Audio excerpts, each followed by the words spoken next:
Oke, assalamualaikum warahmatullahi wabarakatuh teman-teman. Di video kali ini Purwanto 11 ingin membahas tentang baceman nih teman-teman. Ya, ini baceman penting banget pada dunia angkringan ya, makanan khas angkringan banget nih baceman ya.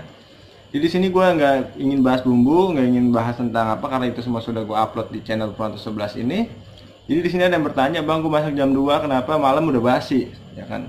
Kan bingung tuh sebagai pemula ya. Contohnya gue juga dulu pemula pasti bingung kalau mengalami hal itu, dan gue juga pernah mengalami hal itu teman-teman ya. Pasti kita namanya perjalanan sama-sama pernah pemula dan sama pasti pernah mengalami hal yang sama dalam perjalanan di bidang ini teman-teman ya. Karena kita satu bidang nih teman-teman. Jadi di sini sudah gue rangkum teman-teman. Jadi dia bertanya begitu teman-teman. Sedangkan kan dia mungkin pernah nonton di channel Purwanto 11 ini bahwa baceman bisa dihangatkan untuk besok. Bagaimana untuk esok kalau malam baru satu malam sudah basi ya? Kan ngeri untuk dihangatkan untuk esok, kalau udah basi ngeri ya pasti ya. Lebih baiknya dibuang ya, agar cari aman teman-teman. Jadi itu sangat mengkhawatirkan ya kalau untuk pemula ya. Dulu gue juga begitu teman-teman sama. Jadi sini sudah gua rangkum 6 faktor teman-teman yang harus diperhatikan banget pada saat masak supaya tidak mengalami basi sebelum waktunya ya teman-teman. Belum tutup udah basi ya teman-teman. Jadi di sini yang pertama teman-teman yang harus diperhatikan banget, masak harus benar-benar tanak, jangan kurang tanak teman-teman ya. Tanak itu benar-benar mateng. Contohnya ya, ciri-ciri bumbu baceman sudah tanak itu mengeluarkan aroma yang wanginya sedap, wanginya mantap gitu. Wah, wangi banget nih. Itu ciri-ciri sudah menandakan mau tanak ya teman-teman ya. Jadi kalau misalnya kurang tanak, bumbu kurang matang, itu menyebabkan bumbu yang kurang matang itu menyerap ke bahan baceman kita, menyebabkan cepat basi ya teman-teman. Belum satu malam atau belum 2 hari atau belum sempet pengen diangetin, sisanya udah basi duluan, gimana ya. Jadi resikonya terbuang. Jadi harus itu teman-teman. Yang pertama, perhatikan masaknya harus benar-benar tanak atau benar-benar matang. Cirinya benar-benar matang itu sudah terhambu wangi harum teman-teman, wangi harum yang sedap, wangi harum yang sedap. Kalau misalnya masih bau langu-langu, belum terlalu matang, jangan coba-coba diangkat teman-teman. Itu yang pertama. Yang kedua, maksimalkan proses membacem paling sebentar 60 menit. Nah, di sini berhenti dulu. 60 menit itu untuk proses pembaceman yang sedikit teman-teman ya. Apabila teman-teman membacem telur puyuh, kulit, usus dengan item atau 5 pieces, 4 pieces, itu kan sedikit teman-teman ya. Membuat dan airnya juga sedikit ya teman-teman ya. Jadi cepat mendidih, cepat surut, makanya hanya 60 menit. Tapi apabila teman-teman membacemnya benar-benar banyak, hampir ratusan tusuk, kalau dijadiin tusukan itu teman-teman harus lebih daripada 90 menit, paling sebentar 90 menit. Karena kalau misalnya tidak 90 menit, kemungkinan air tidak terlalu mendidih banget atau bumbu belum bener-bener teraduk rata oleh air mendidihan itu, atau adukan kita itu sudah terangkat, jadi belum maksimal matang diangkat. Jadi kalau sedikit membacanya 60 menit cukup, karena kalau lebih dari itu bisa-bisa kering airnya. Kalau misalnya banyak banget 90 menit minimal. Apabila memenuhi wadah pembaceman teman-teman itu 90 menit minimal, lebih tidak apa-apa teman-teman. Apabila wah belum terlalu wangi nih, belum menandakan ciri-ciri bahwa bumbu sudah tanak atau sudah matang, itu teman-teman jangan diangkat dulu walaupun sudah 90 menit. Lebih baik menunggu, sabar. Benar-benar warna juga menandakan teman-teman. Kalau sudah benar-benar tanak bacemannya, warna yang dibacem itu sudah agak kecoklatan. Kalau masih pucat, agak kekuningan, jangan diangkat dulu teman-teman. Apabila air sudah sangat mengering, tambahkan saja sedikit supaya benar-benar maksimal matang dan juga menyerapnya bumbu daripada bacaan tersebut. Jangan sampai belum matang diangkat, belum tanak diangkat, itu yang menyebabkan cepat basi ya teman-teman. Itu nomor 2. Yang ketiga, jangan memasukkan bahan-bahan yang akan dibacem ke dalam wadah yang berisi bumbu bacem sebelum kompor menyala ya teman-teman. Jadi teman-teman biasanya kan sebelum membacem taruh tuh bumbu baceman masih mentah. Tuh teman-teman jangan pernah telur puyuh dikupasin nih atau ucus sudah jadi nih. Jangan pernah masukkan ucus ati yang sudah duluan jadi dimasukkan ke bumbu bacem yang belum keadaan kompor menyala teman-teman. Jadi terendam bumbu yang masih mentah atau kompor masih dalam keadaan mati, itu jangan teman-teman.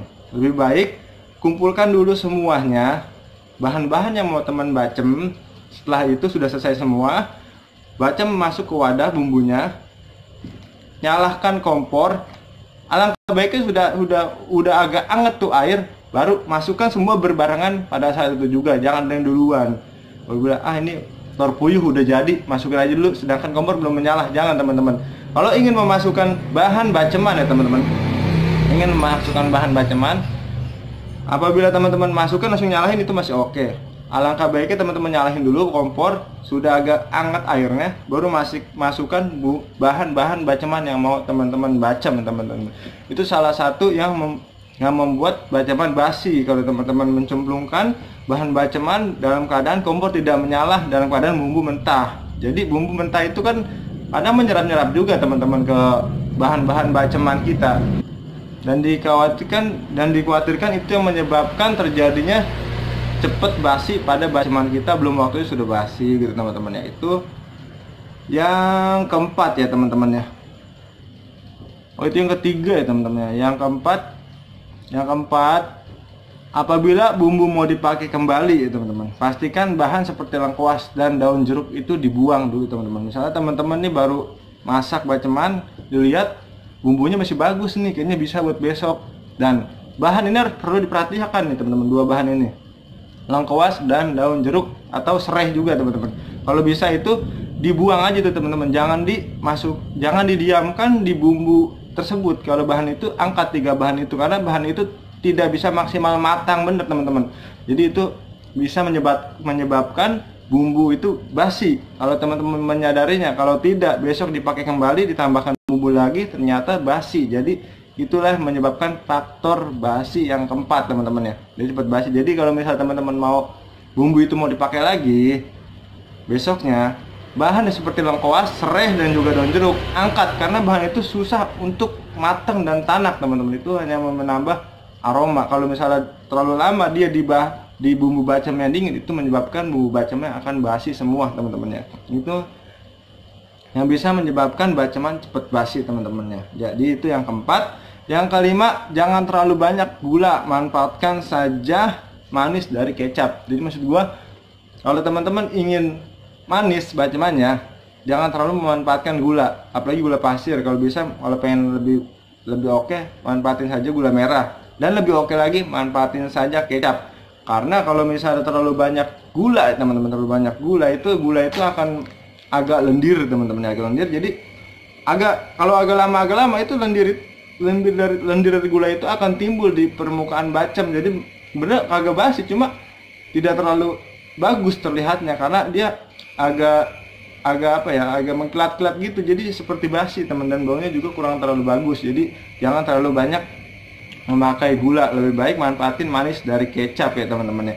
Makanya di sini gua share juga bumbu baceman yang identik dengan bahan bakunya kecap ya teman. Jadi itu salah satu strategi gua atau strategi semua angkringan ya, untuk menambahkan rasa manis pada baceman, atau rasa lebih sedap lagi, lebih manis lagi daripada baceman tersebut, menambah teman-teman. Jadi kalau misal manfaatin gula banget, itu kemungkinan akan menimbulkan cepet basi teman-teman ya.